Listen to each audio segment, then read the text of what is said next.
Welcome to another episode of The Family Business.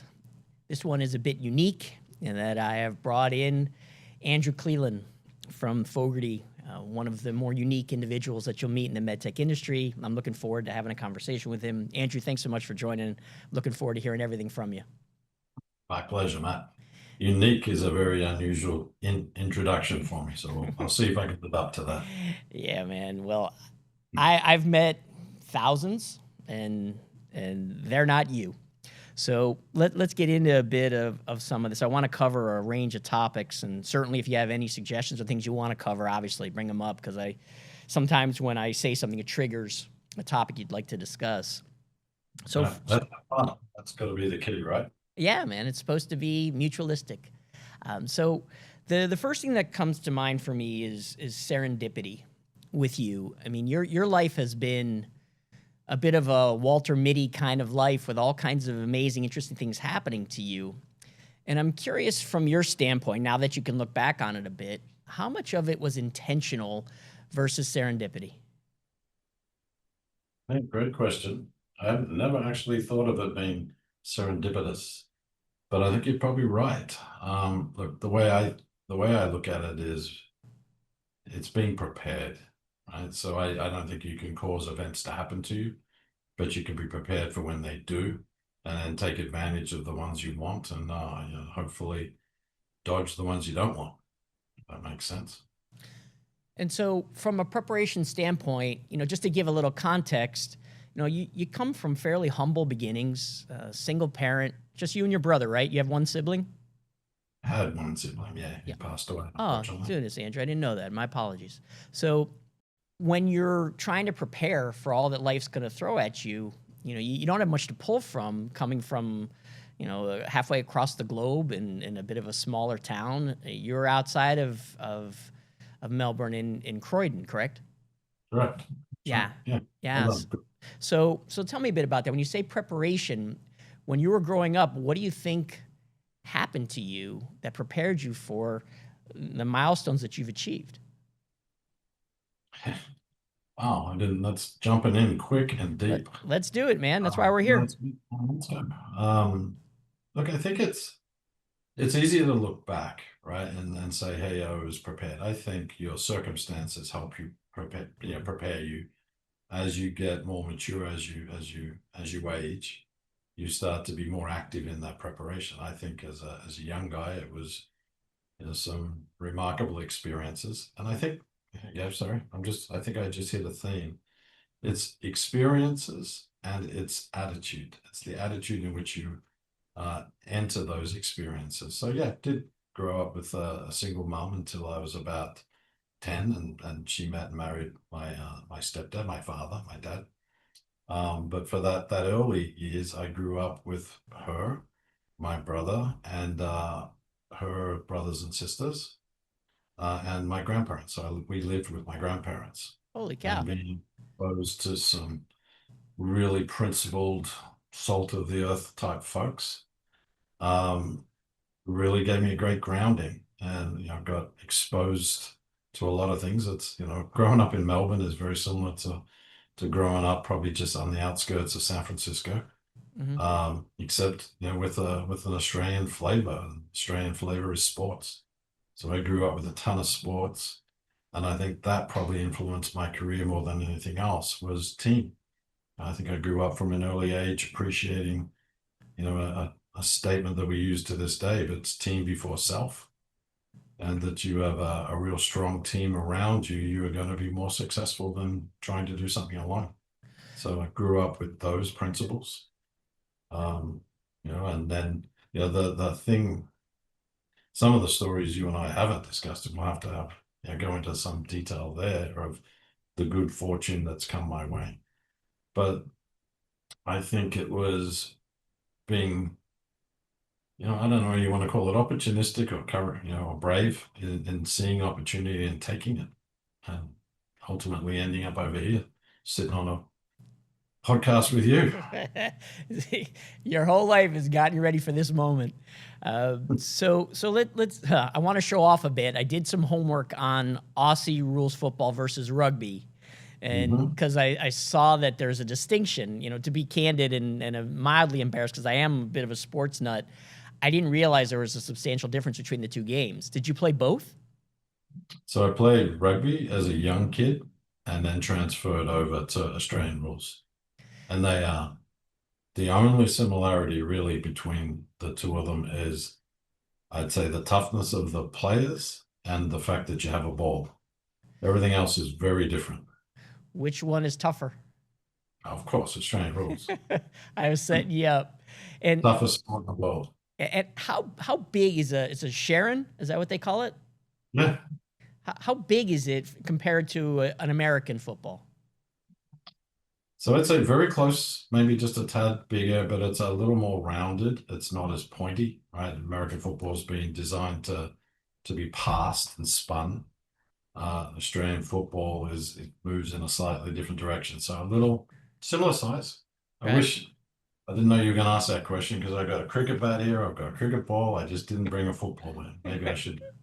Hey, listen, it's going to be a long conversation. You got time? Well, that's terrific. I knew that you had played at a significant level. And it's funny that you say that sentence about team and itself. That's exactly what we say here. Everything is, we go by, it's called logo team self. Our company first, the people who work here, and then us individually. And we live by that credo. And so I wanted to take that in a direction later, but since you bring it up, I'd like to talk to you about team building because I know some of the people that you work with at Fogarty, and I know some of the people you worked with at Artie, and all top notch. So I'm curious about your focus when you're building a team. What do you look for? How do you interview for that? What do you use as a determining factor on how you think that they're going to be a part of your team? Yeah, really assess character, right? So I think we talk about this all the time, right? When you listen to investors, it's team first and everything. And I think sometimes that's a little superficial. The real thing that you need to be doing is looking at what your mission is. What are you trying to achieve? And build the team around that intent, appreciating that that team is going to mature and it's going to hopefully there'll be more of them as this develops, and the roles are going to change. And so I want folks who have good character to start with. So common set of principles. So that is something that we look for. I will always look for. Um, I'd like to see those fundamental characteristics. I'm looking for curiosity. I'm looking for courage.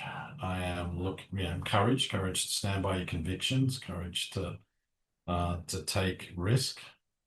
I'm looking for competency. Yeah, the number one, you got to be good at what you do, right? Yep. That's there.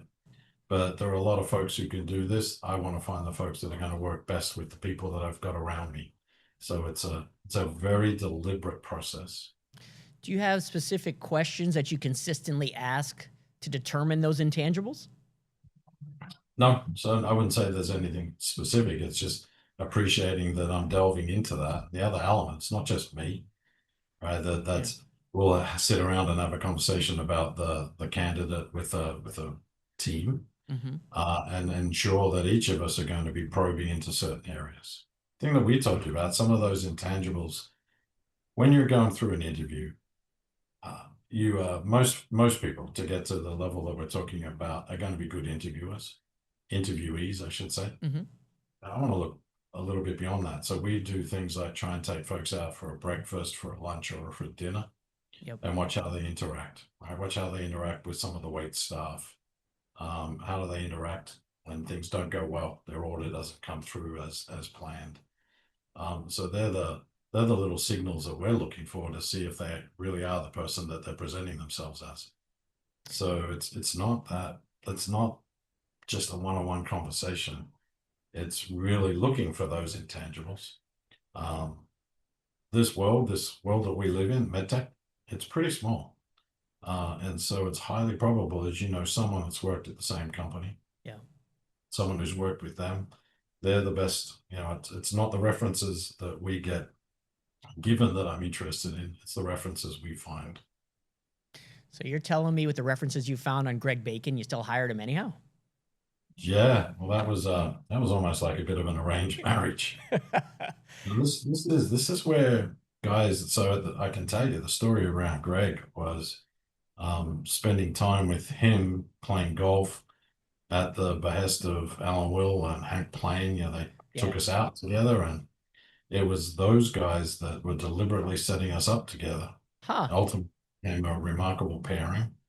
Um, and I'd say a lot of that was happening at the time, and that's what we're trying to do with Fogarty. Right? We're trying to do that same thing. That we've got a pretty extensive network now that we've been, most of us have been doing this 30, 35 years to be able to link people together that we think are going to work together. Yeah, I toured the facility, I spoke there, and you walk out of there with a just different kind of feel. That's the best word I can come up with. There's a certain, I hate being philosophical when it comes to stuff like this, but there's a certain kind of energy there that's just unique. What was the name of the gentleman who's the engineer that everybody shares and he bounces Mhm. around from company to company helping out? Yeah, Jesus. Yeah, the guy was phenomenal. I sat with him for 30 minutes just listening to how much he enjoys helping each person and how he loves the variety. And I don't know, I was just blown away by that guy. He seemed very indicative of the culture that you built there. Yeah, look, he's a unique individual, right? He is so his passion is infectious. Yep. And I think if you, like you did, if you appreciate that, you understand that it's greater. This is a 1 + 1 = 3 type concept. Yep. Yeah. We talk, you and I have been talking teams. Teams are important, but culture is even more important. And culture is, it's the magic. It is that this sort of relationship. It's the, I don't know how to best describe it. It's ephemeral. Yep. And without culture, great teams won't do well. Great teams and culture is what we're really looking for. And so having a really well established, a really strong company culture is what differentiates good companies from great companies. Well, it helps that it permeates, not just from you. Like I've known Marga forever, and she's just as good a human being as you're going to find. And wow, does she know her stuff? And Greg before he left, and you have Allie and Stacy. You have a substantial mentality there of people who get it on the importance of innovation for patient care. They understand why we're here. It's not a money motivated thing. The money will come if we do it right. And so I'm always been impressed with the team that you've done. I know Chris Paff and Giorgio Gobi and everybody that you've exposed to at Ardian and there at Fogarty, and it's really it's a blueprint for other folks. And I'm curious, do people talk to you about that? Do they call you first before they hire people? Do they ask your opinion? Yeah, I think that happens pretty common, but Yeah. and I hope that they would do the same across the team that we have here and Yep. some of those other teams. I think it gets back to the question that you asked a moment ago. That you have to have a common set of principles. I'm not saying holding us up any higher than anyone else. Everyone has their principles. Yep. It's having a common set or a shared set of principles. They don't all have to be the same, but there has to be enough of a nucleus where they overlap each other. And I think that's what makes the secret, the secret sauce, I guess. Yeah. We noticed something here that a commonality for all of us is we like to practice. Every one of us has something, whether it's sports or some kind of music or dance, or one guy does calligraphy. You should see what this guy can put together. And it's because we like the day-to-day incremental improvement in whatever it is we do, and we like the practice. And it took years for me to figure out. I knew there was a commonality, but that's was ours. Do you think there's something like that at Fogarty where there's a commonality between all of you, that while you're all different walks of life, there's something that binds you? I think I'd say two things that come to immediate mind. One is curiosity. Yeah. We're all curious, right? We all want to understand and we want to continue learning, lifelong learning. And I think the other one is approaching what we do as a craft, right? So it gets to what you were talking about of practice, whether you practice, a sporting um, uh, pursuit, or you look at what you do as a craft that you want to continue to master, right? That you want to continue to hone and develop. And I think we all look at what we do as a craft within a larger ecosystem, which is all predicated around helping someone. Right? The healthcare system, despite its flaws, is fundamentally about helping people who are going through a bad time. So you have that as the overview, and you have a group of people that believe what they're doing is meaningful and is a craft that can be improved and are curious. I think you got a really potent mix there. One of the things that I love to talk about, and you and I probably have in common, is the concept of coaching. I've been coaching since I was 17 years old, mostly youth sports, but now at work. And I find that much of that's transferable, because you have the sports background. I don't know if you ever actually coach teams, but I'm curious your thoughts about that from a coaching standpoint and how you're developing people and how you're bringing them along in a way that's helping them grow.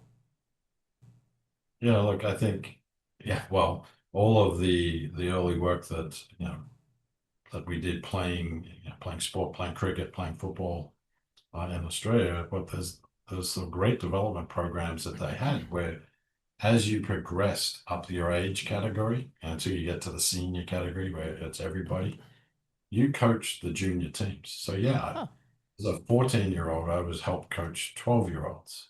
okay. As a 16-year-old, I helped coach 14-year-olds. And that was an amazing experience to be exposed to that as a kid. And so that is sort of inherent and built into who I am. And so that desire to help others improve carries through to this day. And that's what we do here at Fogarty. And we do distinguish between coaching and mentoring. To me, mentoring is a telephone call every now and again. It's very important. I don't mean to diminish it in any way, but it's not the same as coaching. Coaching is you're actually side by side with the players, helping them in the moment, in the game. And I love, I love coaching. I did find, you and I spoke about this, moving from what I would consider an operating role, being CEO of 12. Well, actually, I went to Medtronic for a little bit, but in that sort of leadership role into a coaching role, not operating or coaching non-operating, that was pretty tough. But I think over the years now developed, continued to hone that craft and feel very comfortable that that's a strength that we all offer, not just me, but we all offer here.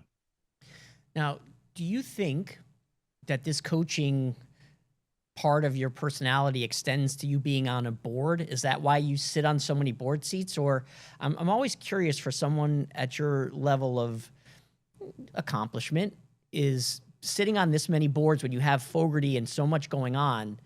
I'm curious what the intention is there. Yeah, to have the opportunity to help more companies, hopefully what I can contribute is to help them succeed, just do my little part. But it's easy, Matt. Most of these board seats have been because people I respect have asked me to join, Yeah. and it's like hell yeah, yeah, why not? I love it. That question that you just asked is the question that gets asked of me from my wife, from Monica. Why are you doing this? Yep. I said, I couldn't do anything else. I love it. Yep. I think I'm at my capacity right now. But hopefully a few of those will be successful and go and do a few other things. Maybe boards, maybe not. Yeah, I would bet on Mike Kuyak and Francis. I think the world of that guy. So that's I'd have to, interesting. yep, I'd have to put the same in for all of them. Yeah, they're all your babies. I know. I know. So one of the things that I wanted to talk to you about was the international side of you. You obviously come from overseas. I know you're involved with this organization through Singapore. Does it have a different perspective because you weren't born here in the US that you try to be more global in your work? Or would you say that you're more domestic focused because you've been here for so long? No, I think that we're very deliberately globally focused, right? Medcare, sort of healthcare is not a US based Yep. concern. It is a global concern. In fact, probably be a concern in some non-new, outside of us here. I do think coming from the outside offers me some flexibility that you may not have, in that I'm seen a little differently. if you ask all the friends I grew up with in Australia, I'm American, fully and 100% American now. Huh. Um, but I still see myself as an Australian. I identify as an Australian, but I've lived here now longer than I've lived anywhere else, and I love it. I love not just my where I live, my friends, my family. This country is an amazing country, and I think I had the privilege of being able to look at it differently than you did. I'm a little bit more objective in looking at the the values that are portrayed, the spirit of the country, um, because I am looking from the outside. So I'm freer to be more objective. It's an amazing place, and it's nuanced. It's complex. Yeah. Right? I clearly don't agree with a lot what's going on right now, but which yeah, which we probably don't want to get too far into. But the fact is, the fundamental principles will remain, and they are remarkable. Now, do you think that trickles down to your children because you're a bit of a mixed bag as far as your perspective goes? I wonder about that because you see kids who are purely American growing up here. Have you noticed any difference in the way that your children have been raised? Yeah, poor kids have to hang out with me, and I can't tell if you just called me a mongrel or not, but A little bit. yeah, but that's something I'm proud of, and I'm proud. Jordan is a California girl, Yeah. but she loves her Australian heritage. Mateo is also a little California boy, but his mum has a Mexican ancestry. Okay. And we talked to him about, he's half Mexican, half Australian, and half American. And appreciate the math doesn't work, but that's That's all right by me. and I do remember Jordan coming home one night and talking to me and saying, Dad, I think I'm three-quarters Australian. And that was where we started to explain genetics. And that's hence her interest in genetics now. Fantastic. The fruit don't fall far from the tree. I think that look, and everyone that I could say, obviously I have hundreds of American friends with American born kids, and it's the way in which the parents look at the world that's important, right? It's not where you're from.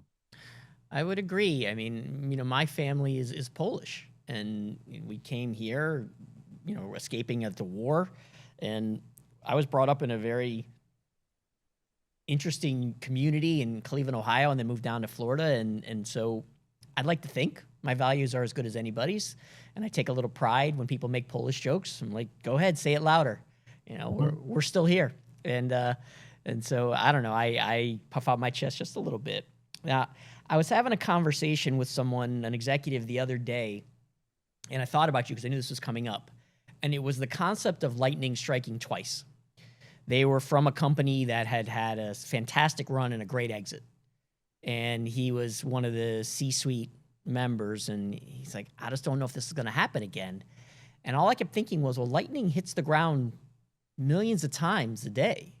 I said, why in the world not? So you had Ardian and then 12 right back to back. So lightning struck twice for you. So I'm really curious about your thoughts there on the likelihood of lightning striking twice, how that happened for you, and what kind of guidance you'd give for someone else who had one great exit. Like, how would they get to the next one? Yeah, I think having an exit doesn't mean you're going to get a next exit, or having two exits doesn't mean you're going to get three exits. Mhm. And the bit I'll push back on is it's not lightning, right? Lightning is a natural event. We can set the scene and do all of the hard work, to make these ideas, these companies successful. I think the lightning component of it is the external environment at the time, right? And so anyone trying to commercialize a product in the middle of 2020 was going to have a problem, Yeah. right? And so there are environmental elements that influence success significantly. But I'd say for advice to him, to that person, sorry, not male or female, No, it's a is man. yep, is to look at what got you here be honest about what worked, what was successful, what wasn't, what was good fortune, what wasn't, and apply the same rules. I mean, the 12 experience for me was very similar to the RDN experience, in that we approached it, what we're doing is important. It's meaningful. We needed to develop the clinical evidence to support it. We needed to ensure that it was all foundationally based, and drove through. And we did have the good fortune that there was a little gold rush on at the time, Yep. at the 12 exit. So we made the most of it. Do you find that it's similar to an actor who has a breakout role in the movie, does extremely well, that now you're starting to see more scripts after this happens? Did more opportunities come your way with Yeah. when around with Ardian's exit? Yeah, that's bullshit. But the day before Ardian sold, I was the same person as I was the day after it sold. Yeah. Yet the day before, I didn't get those opportunities. The day after, I did. Yep. Right. And so that's where, I mean, I'll call bullshit on that, but it is so true. And then, and the other thing, I was one component of those two programs, one small component. It was the team of people that we were, and the team is not just those folks who are with inside the company. It's the partners that you choose to work with. Yep. It's your physicians that you're working with. That is the team. And that's the one thing I think we were successful in both of those organizations, is having them all aligned on one mission and having them believe in what we were doing. And we did that to suppliers. We'd go out and have conversations with suppliers and get them all excited in what we were doing and why we were doing it. And so, I do, and hence the bullshit comment a second ago. I don't like the fact that all of a sudden, because you've had an exit, whatever you do is great. It's no different to all the bloody hard work we put in beforehand. Now, I appreciate it, and I'm not going to say no to it. And how I get to be on boards and things, I hope it's beyond just the fact that well, this guy exited. I hope people appreciate the type of counsel I give and the way I give it. Well, there's two interesting points there. One is that feeling of it's a several year overnight success, which no one saw the grind, and every day of how many hours you all were at hospitals and dealing with patients and the FDA and everything else to get to the finish line. They just see the result.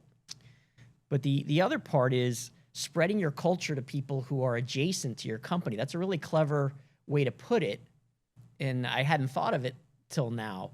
Is that something that's fairly common, or do you think that that's unique to Ardian, where you were bringing all these other people along, whether they were distributors or physicians or hospitals or what have you? I don't know. I mean, like I hadn't seen it before. I don't.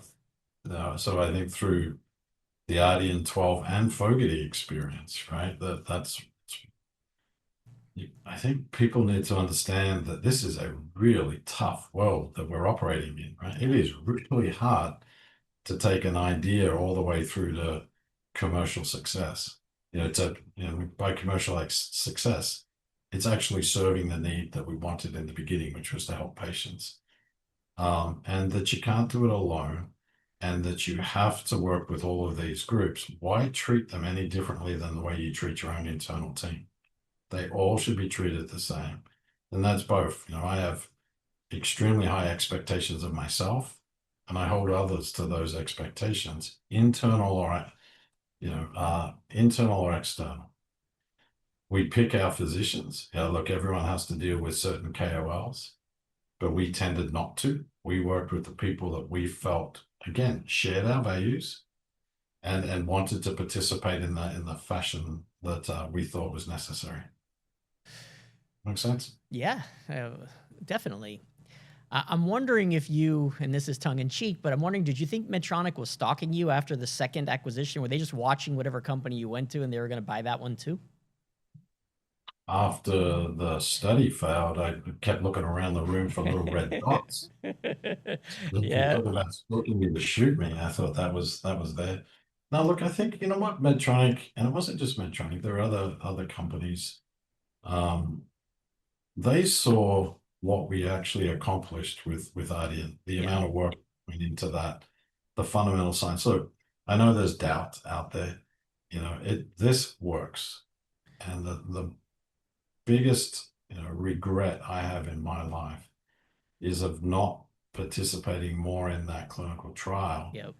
to have made it successful, not because we wanted an earn out or anything, because hypertension is the single largest, what is it? 1/3 of the developed world has high blood pressure. That's what leads to stroke. That's what leads to heart attack. That's what leads to subsequent heart failure.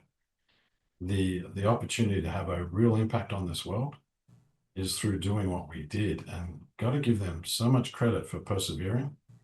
They're right, and I'm going to get to your point. It's okay. That this works, right? And so what they saw was all of that. They saw the fundamental work that we'd done. They saw all the animal work that we'd done, going back, not us, going back 70 years. The sort of the thicket of IP that we had created. So yeah, when it came to looking at the next company, they had full confidence, despite the fact that the study had not gone the way any of us wanted. Well, between them and Recore and some other people who are playing in the space, it's gaining the attention that it deserves. And you're absolutely right. I mean, the population clearly is crying out for it. I remember talking to Giorgio a long time ago and him saying exactly what you just said. He goes, Matt, I can tell you that it works. I know it does. He was Oh, so yeah. confident about it. Yep. I think this again gets back to one of the things I really don't like in the world that we live in at the moment is its superficiality. Hmm. That folks are looking at headlines rather than actually digging in deeper. Some of the vitriol that was sort of pointed in our direction, pointed in the Ardian team's direction, post that clinical study not doing well, to me was just so unnecessary.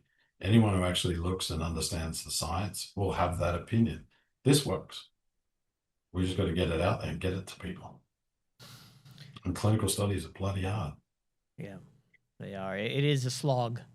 And Mhm. and it's funny, when I first got into this business, I didn't know it was 10 to 15 years from Yep. idea to commercialization. I thought it was more like 3 to 5, and just was blown away at the persistence of people of just saying, no, we're going to stick with this, and we're going to get to the end. And the Uh, investors too, and the board. I mean, it's not just the people who work there. There's all That's kinds of people who are kicking in.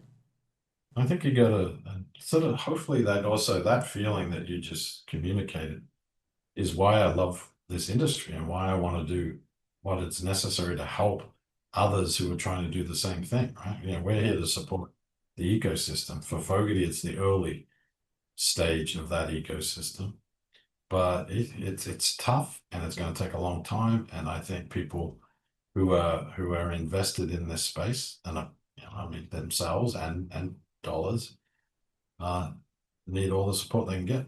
I'm there. We are there, I should say. Yeah. I know what you mean, and I've known you long enough to know that. So, talk to me a bit about this. And I don't know, maybe it's your sports background, but you seem to have this collaboration versus competition thing figured out. And I don't know what you think about that, but I know some of the folks at Stanford Biodesign, and you would think that there might be some competition here, but there's not. You would Uh, think that all the other things that you do for all these other organizations and board seats and whatever, I don't think you see things as competition. Am I right in that assumption? so I'd say a couple of things to round that out. I am probably one of the most competitive people you're going to find, Yeah. right? And I'm not saying that as I'm proud of it. I'm saying it is because sometimes that does get in the way. However, in what we're trying to do, right, develop a therapy or a technology that's going to help people, you got to be really careful not to play the short game. This is a long game. And by that, I mean, think about what we're trying to accomplish. And I think it's better if two or three or four of us are trying to do the same thing. Yeah, I want to be better. Yeah, I want to win, but I want us all to win because at the end of the day, if we all win, you're going to end up helping more people. So think it's we one of the things that we talk about here is begin with the end in mind. Okay. right? That when you're looking at starting a company, you've got to look where you want to end up. What is it? What's the vision?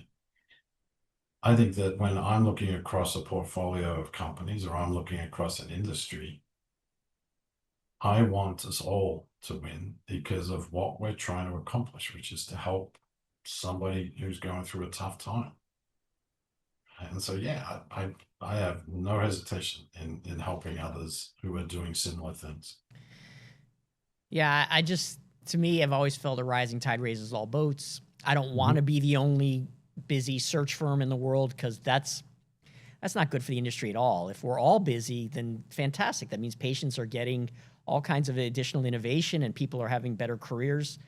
I don't want all the business. I don't think that that's healthy. No pun intended. Yeah, and think about too that it's what goes around comes around. Yeah.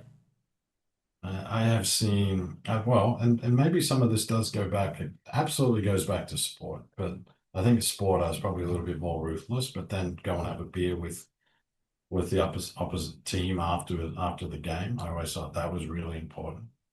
But one of my first jobs, and I'm not going to point it out, was there were fundamentally two companies that were trying to introduce something new. And at conferences, all they spent time doing was pointing the faults in the other. And so what ended up being communicated at these conferences was that this new therapy had all of these problems, Yeah. right? Because one company's they're not talking about the benefits, they're talking about the negatives of both. And that was stupidity. And that was just it deflated, it was the opposite. It, put a hole in the bottom of those boats, both boats. Yeah, you know what it is. When you start slinging mud, you both wind up muddy. It's not, there's no value in it. I I over, won't. I'm what? gonna do it in a because again, use a sport analogy, right? Yeah. I'm not going to go and chop the knees of somebody, and restrict their future career. Right? I want to hit them hard, but I want them to get up and keep playing. Yep. Understood. I overheard you say something once. You said there's always room at Fogarty. And so I'd like to explore that a bit. Mhm. I realize that there's criteria, and I know that it's not easy to build yourself up to the point where Fogarty has a spot for you. But I'm curious how you assess someone like Andre Bissett. I've known him forever. He had Eclipsis. He's got this terrific technology, and I understand exactly why your facility has been so supportive. But I'm curious, if somebody comes with a new idea, how do you determine if there's room for them? Yeah, so I think straight up, we're looking to see do we see the the clinical need? Do we believe that what they're proposing is likely to be successful? No one can pick, success. If we did, you and I would be having this conversation on a luxury yacht somewhere. Hmm. Um, so we look at the viability, we look at the likelihood of fundraising, and the one you brought up is a really good example of one that was very unlikely from a fundraising perspective in the beginning. I think these guys have developed the evidence and have pivoted their model in a way that makes them quite attractive now, as well as impactful. Um, we look at the team, we look at the people that are involved. Are they folks that we would want to work with? Are they folks that we think will benefit from coaching? Um, it's probably fun. And then, hey, do we actually really want to work with Yeah. this idea? And this, I don't know if you saw the recent post from them about little guy Yeah, that they. absolutely.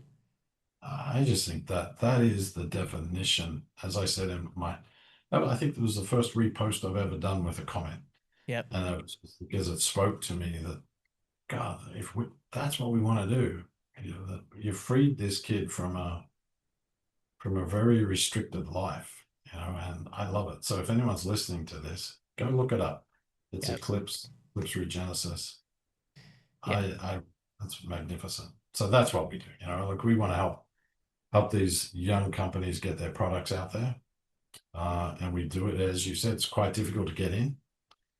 A lot of what I said, some of that's objective, but the most of it is subjective. Yeah. Listen, it's As you say, it's supposed to be a competitive world, but there's still a way to collaborate and do it. But eventually, there has to be a decision made on who you're making room for, and there's always next year and what have you. So, knowing you, you probably don't turn anyone away per se, but you just tell them, look, maybe not right now. Yeah, not right now is good, but we also look at other organizations, right? Yeah. There are not enough incubators, whatever you want to call them, accelerators in the world to do what's necessary. So, I share with anyone, we'll work with anybody. So, on a personal note, you mentioned you're competitive. I know you have all these outside interests, and I know you work at an excessive amount of hours. But what do you do in any downtime? Drink. Is it just tequila, or do you spread the love? No, I definitely love spreading the love and having conversation. Yeah. I read a lot, What do you read? uh, everything, absolutely everything. Fiction and nonfiction? Yeah, predominantly, one of the things I'm really sort of getting hooked into now is sort of historical fiction, so somewhat based off reality Oh yeah, of actual events and goes through. So uh, I'm heavily into the Roman times at the moment. So really? yeah, anything. I've got tens of tens of books. My most favorite place in my house, and it was probably what how I selected the house was the library. So I got this cool big library. I love just hanging out there, and I love the books. Now, yeah, I probably got more books on my iPad now than I do on the Yeah. wall.